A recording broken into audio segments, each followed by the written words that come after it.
Hello wonderful person, this is Anton, and in this video we're going to be discussing one of the most fundamental questions in biology. The question on the origins of complex life right here on planet Earth. And that's because for most of our planet's history, the only living things that existed here were pretty simple and usually contained just one single cell with very simple structure inside. And so for a very long time, life on Earth was single cellular. In this case, we refer to these single cell organisms as prokaryotes. And by definition, prokaryotes do not contain any nucleus, lack any complex machinery inside, and represent some of the simplest life on the planet. For example, all of the bacteria known to us are prokaryotes as well. But then, approximately 2.2 billion years ago, something truly evolutionary seems to have happened. For some reason, something else evolved and became much more complex.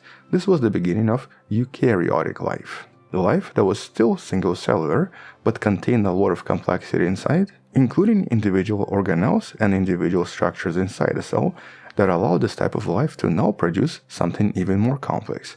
Basically, us. And so everything you see around you, animals, plants, fungi, and every human you see, are basically the result of this initial evolution 2.2 billion years ago. But the evolution of this complexity is still a bit of a mystery. Although now, thanks to some of the recent research and some really surprising discoveries, especially based on this study you can find in the description, we can potentially start piecing together this somewhat bizarre timeline and discover how everything formed.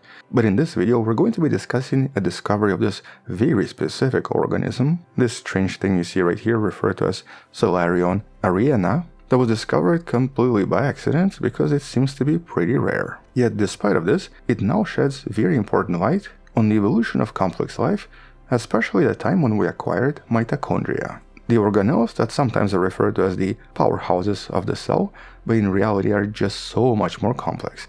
As a matter of fact, as I've discussed in one of the previous videos, there's maybe a slight chance that it's really the mitochondria that seem to be running the show inside our bodies. Basically, they're the brains behind everything.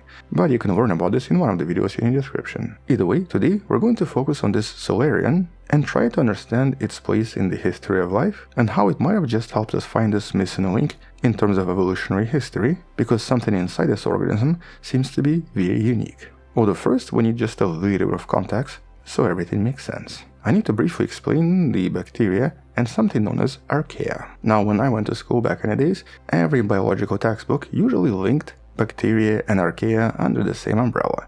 They were believed to be the same, and archaea were just believed to be maybe a little bit more older and a little bit more primitive.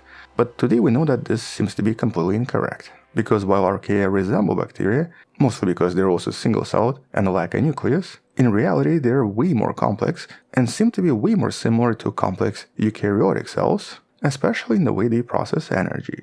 And one of the most exciting recent developments in the field of archaea is centered on a group of archaea referred to as Asgard, a phylum of archaea discovered back in 2017. Now, there's actually a series of videos about this archaea in some of the links in the description, but in essence, in mid-2010s, scientists studying a location in the Arctic referred to as the Loki's Castle hydrothermal vent, located pretty close to Norway, discovered a completely new species of archaea that you can kind of see in this image. And so, following the naming convention that usually refers to new discoveries by the location name, this entire group eventually became known as the Asgard, basically the home of the Norse gods. But why exactly are these archaea, and specifically the Asgard archaea, so important? Well, it's because their genome encodes many eukaryotic signature proteins, basically exactly the same stuff we have in our own bodies. And these are specialized proteins related to things like membrane modeling, and even structures like actin cytoskeleton. And none of this usually exists in bacteria, but all of this exists in us. And so these complex cellular systems were previously thought to be only inside eukaryotes, yet these unusual archaea contain them as well. In other words, Asgard archaea show us that simple ancestors of complex life already had similar building blocks for complexity, despite being billions of years old. And so today we consider them to be the closest relatives to eukaryotes, and very likely that missing link that basically turned early prokaryotes or bacteria into more complex cells. With most of the genetic analysis today suggesting that eukaryotes very likely emerged within this Asgard lineage, and specifically inside a group known as Promethearchaeae, So a very specific group of Asgard archaea that at some point swallowed a bacterium. And so this brings us to the key event, the emergence of eukaryotic cells. And this seemed to be some kind of a symbiotic relationship that possibly developed pretty quickly. It was a merger between two different organisms.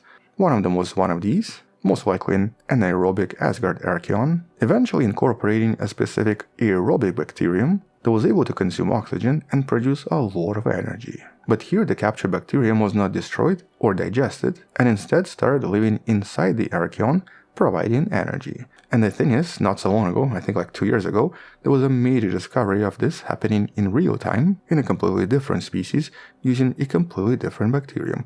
You can once again learn about this in one of the links in the description. And well, eventually this partner became mitochondrion, an extremely essential organelle that's now present in practically almost every cell inside most complex life. So this was one of the most successful symbiotic relationships in history of the planet. And there's of course a lot of evidence behind the story. As a matter of fact, mitochondria today still contain their own mitochondrial DNA, leftover DNA from when they used to be bacteria, which even structurally resemble bacterial DNA that we find in prokaryotes. This is of course the most compelling evidence that this was their origin. But the complex evolutionary path from the ancient host and its new bacterial partner still had a lot of missing chapters. Specifically, scientists still were not clear what exactly was this last common ancestor, also known as LECA, last eukaryotic common ancestor, that would have then produced pretty much all of the complex life on the planet. So just to rephrase this, here we had the Asgard archaea that eventually swallowed the bacterium, but we had no idea what it eventually formed in order to then form all of the eukaryotes. But that's maybe until now. Enter Solarion arienae. This tiny organism is a unicellular eukaryote or a protist that, despite being inconspicuous and barely moving, and also being just a few micrometers in size, is potentially one of the most important discoveries since that Asgard archaea. And its discovery that was published in 2025 was completely accidental. Here, scientists at Charles University kept it in a lab culture of much larger marine organisms for many years. But they had no idea it was even there, mostly because it was just a little bit small and also not moving. But then a lot of larger organisms disappeared. They essentially died. And that's when they started seeing something else. Solarion came into view and allowed researchers to study it because it was just maybe a little bit unusual. First of all, there were not that many, just a few of them present in a large sample, which basically suggests that these organisms seem to be relatively rare. But despite its rarity, genetic search suggested that Solarion is actually globally distributed in most of the marine sediments and is present in most locations on the planet, but in small amounts. Which of course suggests that a lot of our evolutionary past is normally still hidden from us simply because many of these ancient organisms are only present in very small numbers, or could also be hiding in locations we rarely explore, such as very difficult to reach marine environments. And morphologically, Solarion has two life stages. The most common stage is what you see right here, the sun-like cell, more or less spherical or globular in shape, and also producing these numerous stalked appendages, or I guess like sun rays, radiating outwards. These unique structures are referred to as celestiosomes. And Solarion uses these celestiosomes to actively capture and then immobilize bacterial prey, which basically suggests that it's a type of a hunter, except that I guess not a very active one, instead choosing to be immobile and capturing prey as it comes close to it. But apart from this stage, it also contains a much more rare flagellated cell stage with a much more elongated body and a prominent posterior tail. And in this study, researchers hypothesized that this was very likely involved in sexual reproduction. And we know that this is basically the same organism because right here they even filmed it transitioning from the flagellated stage into the sun-like stage, which is honestly one of the coolest videos in this entire study. But the surprises here were all genetic. Through extensive genomic analysis, scientists realized that Solarion does not belong to any previously known major lineage. It seems to be literally in its own family. Here it represents a newly defined phylum referred to as Celestes, or I guess sun-like, which along with several other protists discovered in the last few years, which are mysterious for their own reasons, seems to form an entirely new eukaryotic supergroup referred to as Disparia, a new lineage of these ancient evolutionary single-cell organisms. But unlike other members of Disparia, Solarion is still super unique. and that's once again because of its mitochondria. Now, going back to Asgard archaea, today scientists believe that once archaea somehow acquired this bacterium that would eventually turn into a mitochondria, it very likely created some kind of a alpha proteobacterium, which was a transitionary stage between a true eukaryotic cell and just a symbiosis between archaea and bacteria. So here it still did not have a true mitochondria, but they were already living together. Well, it turns out that Solarion retained a specific rare remnant of the bacterial ancestor, in this case a gene referred to as secA. And in bacteria, secA gene is usually responsible for proteins that then act like motors and are also responsible for cell membrane functions, making it one of the most crucial genes for quite a lot of different bacteria. Except that in our mitochondria, or basically mitochondria inside most complex lives, this gene is absent. And that's because they don't really require the primary system for transporting proteins across the cell membrane, as most of the stuff is delivered to them by our own cells. And so since secA gene has been basically entirely lost in all mitochondria in all of the complex life, its persistence in Solarion is monumental. Because here this is not just an evolutionary relic, this is direct evidence that in this organism, mitochondria still retain a lot of their bacterial past and still have their ancestral molecular toolkits that seem to be used for something. And so in this lineage, bacterial-like secretion pathways are probably still used and possibly play crucial roles inside the cell. But more importantly, when it comes to ancient history, this very important secretion pathway was always believed to be present in the last eukaryotic common ancestor, the previously mentioned LECA, that eventually produced all of the modern complex life. In other words, the first complex cell ancestor very likely had a mitochondrion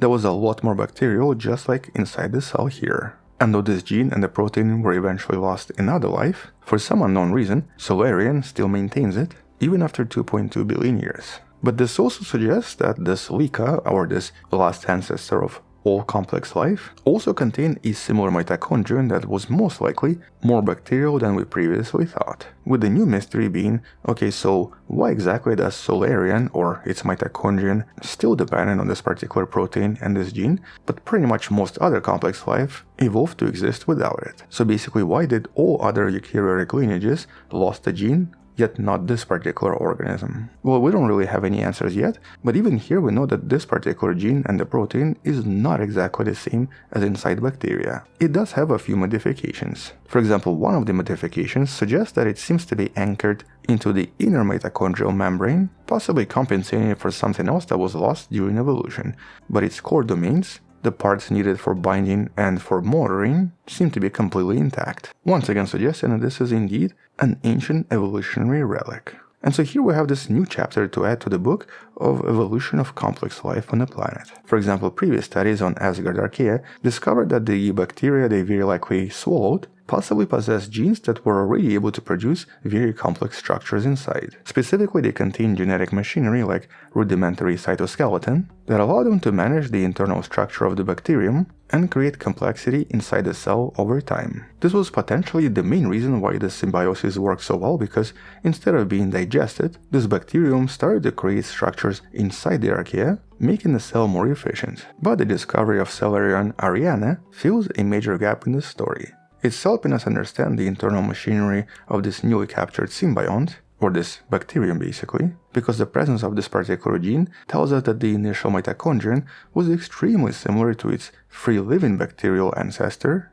and seemed to have used very similar pathways involved in the secretion system, something that later became redundant and disappeared completely inside much more complex cells. And so Solarion in this case represents a kind of a glimpse into this ancient stage of our evolution. And taken together, these discoveries reshape the timeline of what's known as eukaryogenesis, the formation of first eukaryotic cells. Here we now believe that the complexity increased inside the archaeal host first, possibly creating a suitable environment, which then followed the incorporation of highly capable bacteria-like mitochondrion that finalized the transition. And so the existence of this very elusive microscopic protist is a powerful reminder that our current understanding of microbial diversity is still incomplete, and its entire lineage, Dysperia, may actually represent a relic of a much greater ancient diversity. And by studying these rare organisms, we're not just adding names to a list, we're fundamentally clarifying the origin of all cells on our own planet, connecting ourselves directly to some of these ancient archaea and some of these ancient bacteria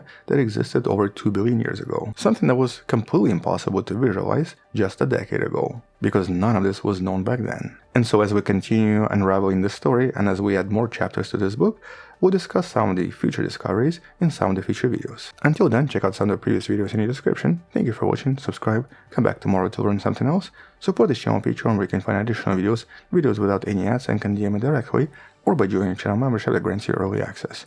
You can also support this channel by buying the Wonderful Person t-shirt in the description below. Stay wonderful, I'll see you tomorrow, and as always, bye bye.